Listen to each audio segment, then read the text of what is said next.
I'm Nona Grayson, And I'm Chira Lask. and we are excited that you're joining our webinar of renting. Then you're already paying a mortgage, just not your own. So, to tell you a little bit about us, I am a realtor with First Team Real Estate. Chira is a local mortgage professional. She's been in the industry for 14 years and works for Homeowners First. We are going to talk about buying versus renting here. The purpose of this seminar is to explore the benefits of buying and owning a home, as well as looking at the rent versus buy in the larger context of wealth building. And Chira is going to do the majority of the presentation. I've asked her, she is a mortgage professional extraordinaire, and is going to tell us and give us some facts and put some numbers together to show you how within 10 years you can build wealth in real estate. Fantastic. So why consider buying? If you were debating about buying and renting, there are plenty of factors that you should keep in mind. So Zillow came out with a statement that over the next 12 months, rents are expected to grow at a growth higher than inflation, the stock market, and home values. Also, rent growth is expected to continue. As you can see here, 2023, the forecast was for rents to increase 6.3%, and we've just seen the new figures where rent is increasing, forecasted for 2024 at 7.1%. Wow. This is a chart that just shows a little bit of a contrast between renting versus owning. As you see on the left, when you rent, you're building your landlord's wealth. You're paying off his mortgage. Your monthly payment generally goes up each time that you sign a new lease or renew your lease. Rental prices, appreciation, it puts a pinch on your wallet and it has no benefits to you. And as rents rise, it's harder to save for a down payment and escape the cycle of rising rents. On the other hand, when you own, you're building your own wealth. Your monthly payment is locked in for the length of the loan, usually 15 to 30 years. Home price appreciation pads your pockets by growing the value of your investment. And over time, you can build equity and your net worth, which helps you fuel for your next home purchase. Two more things about the difference between buying and home ownership is that when you own a home, you have much more flexibility to remodel, to paint any color you want, to make any design changes or upgrades, whereas renters have a very limited option of what they can do to customize their space. And then probably the most significant thing of all about buying is that a monthly mortgage payment is often considered a forced savings account. And that helps homeowners build a net worth about 40 times higher than those of a renter. And this was from chief economist from the National Association of Realtors. Now I'm going to turn it over to Chira, who is going to give you some numbers and show you how it all makes sense. So thank you so much, Nona. I think those are some really important facts that we can look at when considering purchasing versus renting. And I know a lot of people out there, would want to purchase, but there's some of them may be wondering what their monthly payment looks like, and the whole process may seem pretty daunting. What I wanted to show with this very specific example is how renting versus purchasing a townhome in Aliso Viejo, in the city of Aliso Viejo, where you farm, looks like from the standpoint of finance and monthly payments. So I know these are a lot of numbers, but I want to take into account really quick the renting data. So basically in Aliso Viejo, a townhome would rent somewhere around $4,000. You will have to pay some renter's insurance. So basically your monthly payment would be somewhere around $4,150. We expect that rents will continue to increase, like Nona said, about 7.1% projected for next year. But I took a slightly more conservative number. Even if rents increase at 5%, once we see the whole calculation, we want to see where the rents would be in a few years. We are looking at a property that's worth 800,000. Property taxes are roughly 1% per year. You will have to pay mortgage, homeowners insurance on any mortgage on a property you own. And then we accounted for HOA and monthly repairs of about $500 per year. And this would be for the loan part, we are considering taking a loan of 720,000. That means you would have to come in with a 10% down payment. Current interest rates are pretty high. They're probably slightly higher than 7%, but we're hoping that in the next month or two they'll level out a little. So for the interest of this illustration, I took into account the 6.99% mortgage interest rate. Every time you have a loan where you do not have a 20% down payment, you will have to pay mortgage insurance. And we took into account about $16,000 worth of closing costs. Now, the most important part, what we're going to take into account in our calculation is what will this property, or what is this property projected to appreciate in the next 1 to 10 years. So the historical appreciation, so basically increase in property value, it's about 5.3%, but forecasted is actually a little higher, almost 6%. We also want to showcase that when you own a property, you will have income tax, or actually tax deduction. So depending on your filing status, as a homeowner, you have specific tax deductions that help you lower the taxes you owe at the end of the year.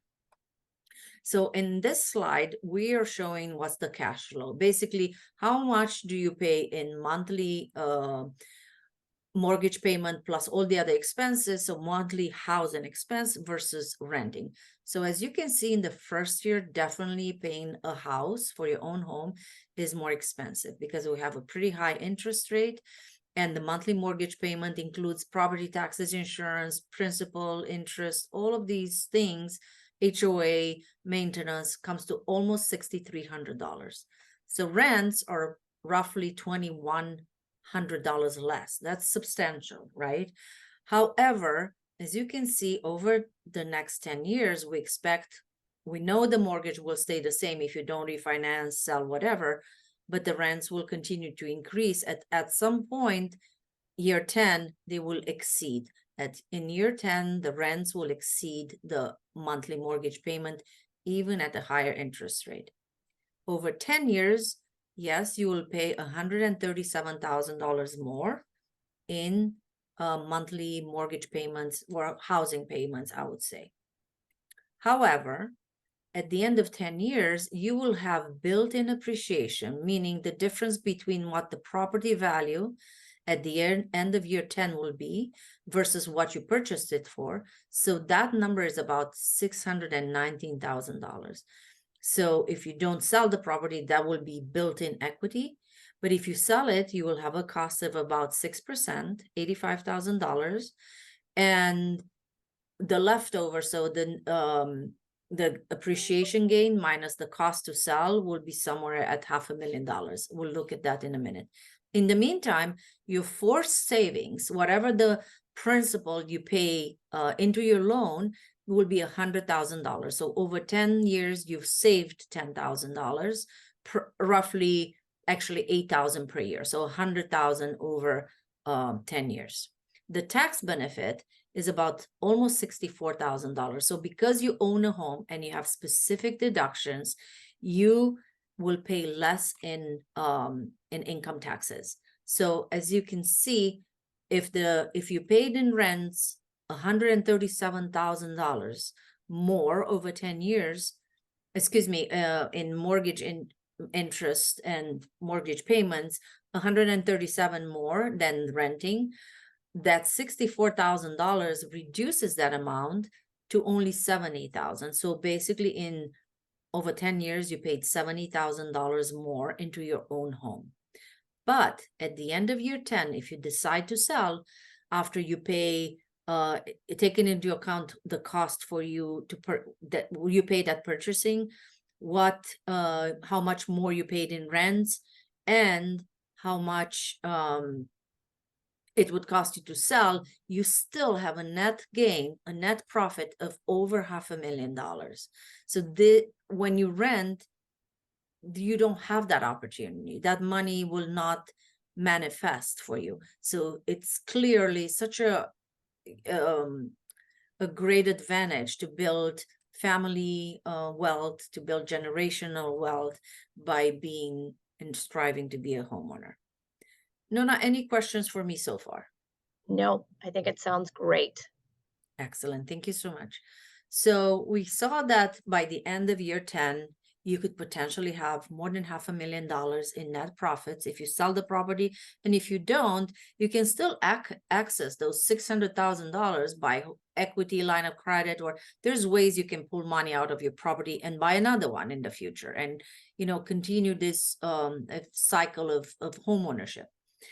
But from Nona's experience and mine as well, we know that there's, as a potential home buyer, there's a lot of arguments against home buying, or maybe obstacles that our prospects see.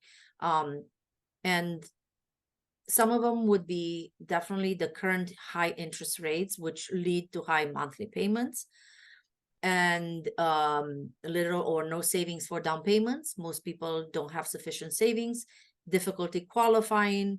And then a lot of people are asking, is this the right time to buy? We hear this very often when we talk to our clients, because they wonder if the market's going to go down, so prices will go down, or what's happening. And maybe, Nona, you can talk a little bit about this one here, and I'll take the other three objections, and then what are our solutions to them in terms of, is this a right time to buy? Well, yes, and as Chira had talked about, the main thing about buying real estate is staying in it for the long haul. And that's where you're going to develop wealth. Now, the market does go up and down.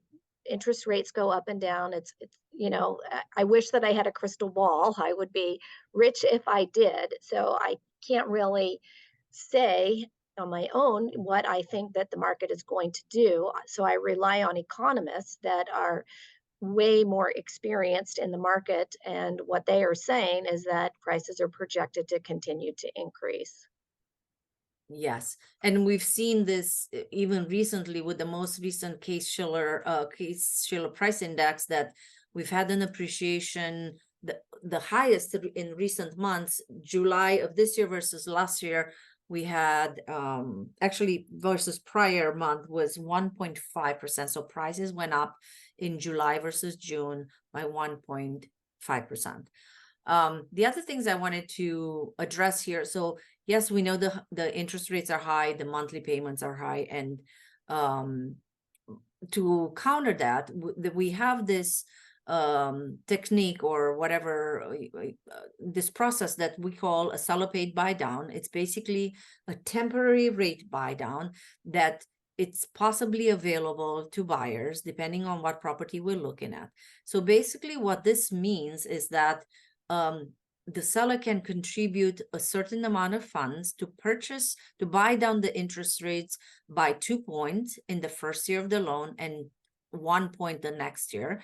And the hope is, and the expectation, that at the end of year 2, we could refinance the home buyer into a new loan at an even lower interest rate. So if this works out, we would save, by lowering the interest rate by 2 points, we would lower the monthly payment by $900. So now instead of a $6,300 monthly housing payment, it will be somewhere about $5,400. The next year, it will be roughly $500 less. So that brings the payment to about $5,800. So this is something where the seller would pay a combined credit of almost $17,000 to buy down the buyer's interest rate. Now, in terms of down payment, there's a lot of, at least 3 specific programs that we have in mind. Basically, they're down payment assistance programs where the minimum down payment can be provided by the California Housing Finance Authority in form of the second loan that doesn't have a repayment, and it's called a silent second. So it's not like you're gonna have two mortgage payments. It will be just the main mortgage payment, and then the down payment assistance loan can be paid off at a later time when the property is sold or refinanced. And we also know that a lot of potential buyers like yourself may have issues with their credit. That's something we can help with as well. We have a program in place that helps with credit upgrading or credit FICO enhancement. So we can work with you in identifying what actions need to be taken for your FICO score to increase, because that's very important in terms of what interest rate you get on a mortgage and also the monthly mortgage insurance. Also, there's programs where the debt to income ratio is allowed to be higher, so that allows you to qualify for as much as possible with the income that you have. And so these are just some of the obstacles we came across in speaking with our buyers and borrowers. And hopefully these are some of the ways that we could help you as well. What I wanted to show, though, is that from, like Nona was saying, the market economists, the market analysts on the mortgage side of the market predict that within the next 2 years, we should see a decrease in mortgage rates. So then I wanted to show what the mortgage payment and the housing payment and also the wealth building would look like if at the end of 2 years we lower the interest rate from 6.99 to a 5%, so 2 points lower permanently. So in this case, the monthly mortgage payments, or housing payments rather, because it includes everything, goes down almost $1,000 to $5,370. It's still higher than renting, but by the end of year 10 is a lot lower than renting, considering that the rents will continue to appreciate. So now the difference between the two is roughly, it's less than $2,000 in the beginning, because in the beginning it's more expensive than then, but then about year 6 it levels out where the two are almost equal. The nice thing is that at the end of 10 years, the appreciation, if you were to sell the house at the end of 10 years, you would have an additional $100,000 in equity, assuming the projected price increase or value increase of 5.8%. So let's call it 6% to make it a little bit easier. So if we take that into account, at the end of 10 years, with a lower interest rate, you should have about $657,000 in net gains. And if you don't want to sell your house, you can access the equity in the house through equity loans, that can help pay the children's college, make improvements on a home, buy another investment property, or maybe a bigger house. The opportunities out there, but we have to start somewhere. And that's the whole purpose of this webinar, to show you some ways of possibly purchasing and how that would look like for a property in Aliso Viejo, for instance. So we know that changing your status from renter to owner can be intimidating. We see this every day with our clients, but when we take into account the long-term benefits versus the short terms, there's absolutely no question that being a homeowner has amazing advantages. Mm-hmm. Nona, is there anything else you would like to add? No, just, initially getting into the housing market might be some delayed gratification, and you might not get exactly what you want. Yeah, you might need to downsize a little bit, and the payoff in 10 years will be well worth it, and you'll be so glad that you did.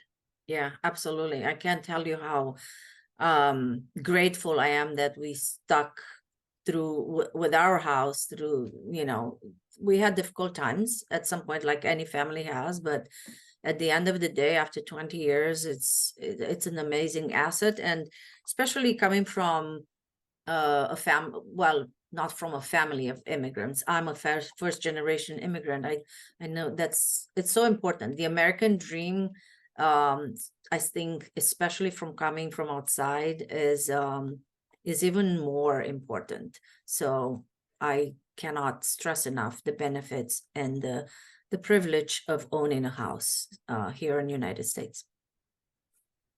Absolutely. Well, Well, wonderful. thank you so much for joining us. Thank you, Tira. You're and welcome. for And all thank you for having me. Yeah, thank you for that great information. And we'd love to connect with you. Feel free to reach out to us. And you want to put our contact information Yes, up absolutely. again? Here we are again, and we will email you. Probably we can even email the PowerPoint, but definitely hit us for any. We'll follow up with each of you, but we will. Please feel free to reach out to us by phone, by email, and in any way we can help. There's absolutely no obligation. We're here to help you in any way possible, to guide you and to inform you. And then you can make the decisions that are best for your family. Sounds good. Fantastic. Thank you so much, everybody. Bye-bye.